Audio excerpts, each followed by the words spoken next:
Hey Lucas Nation and KLP Worldwide fans, welcome back to Cooking with Chef K.L.P as we continue on with our Season 3. Who's ready for it? So this week we're going to be making Spanish home-styled quesadillas. Let me show you how I make it. The first thing I want to start off by making is the fajita chicken. You want to make sure it's nice and toasty and nice and steamy on your pan. It has to be at the right temperature when you're making your chicken, because you don't want to overcook your chicken, you don't want to undercook your chicken. You want to make it just right. You want to make it nice and juicy for you when you're making your chicken. So always, for a tip for you chefs out there, always toss and turn, whether it's meats, whether it's rice, noodles, fries, pork, steak, shrimp, seafood, any kind of food you want to toss and turn. I wouldn't encourage you guys tossing and turning so much, because you do want both sides to cook at an even rate. But then again, you always want to be sure that you toss and turn your food.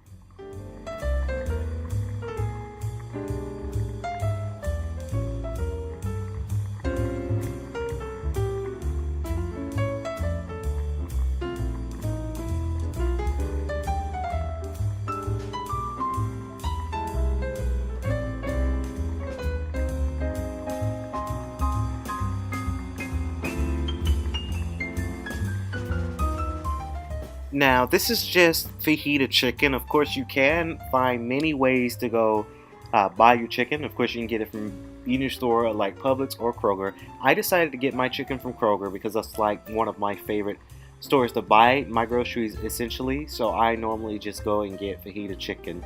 You can get chicken tenderloins, cook up the chicken and do it that way.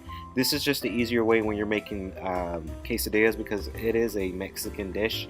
And you want to make sure that you kind of stick with the Spanish culture of making Spanish quesadillas. So you want to be sure to go and get the right type of chicken, being a fajita chicken.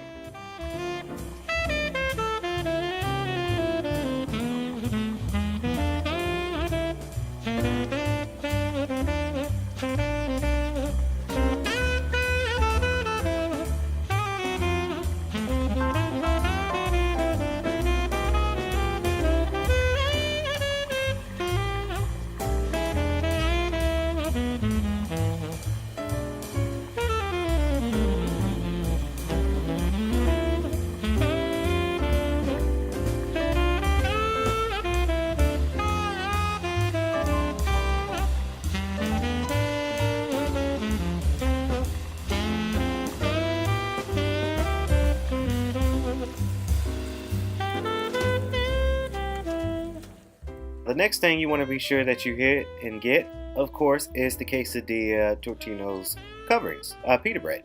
So, of course, you want to spread cheese. Now, the kind of cheese I like to use is Kraft cheese, sharp cheddar, any use for mac and cheese or for quesadillas of sorts. So, you want to make sure that you buy Kraft cheese. Again, you can go with Sargino cheese, or you can go to a different kind of cheese brand. My favorite is Kraft cheese because it's a little bit sharper, in my opinion, with my taste. So I always have to go out and get Kraft cheese. Of course, with the cheese, it doesn't really matter. Next thing you want to do is make sure you pour your cheese onto your bread there, your pita bread.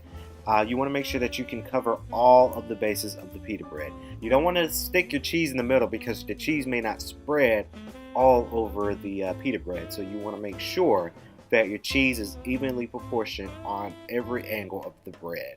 Now, you want to do the cheese on one side of the bread. I wouldn't encourage people putting cheese on both sides of the pita bread for your quesadilla. You just need one side, because if you do, you tend to add a little bit too much of cheese. So then I've got it. Next up, I'm cutting up the onions. That's going to be the next step for your Spanish quesadillas. Of course, with the ingredients, you can add different kind of ingredients to your quesadilla. I like to add onions because I love my onions. I think onions are a little bit more healthier for you. It's good for vegetables, and make sure you're getting your vegetables in your system. And vegetables just digest really well with your body immune system. So I have to cut it up. Now, my secret when I'm cutting the onions is you want to do it at a pattern. You want to cut long ways of the onion first, and then you can chop it up into many pieces, or you can leave it as a whole. depending on you. How do I make my quesadillas? I like to cut my onions up to smaller pieces so that way you're not solely tasting your onions. You want to make sure that you're tasting your onions, your cheese, and your chicken all at the same go within your Spanish quesadillas. So there it is, cutting up the onions.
Okay, now that the onions are cut, I like to add spinach to my quesadillas. Again, this is one of the things that you can choose to add and mix your ingredients. I like to add a little spinach.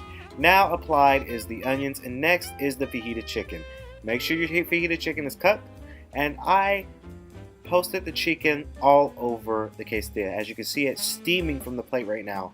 That was a very hard process when I was doing that because my hands were burning, but my hands had to get well adjusted. Of course, you want to make sure your chicken is very nice and cooked well.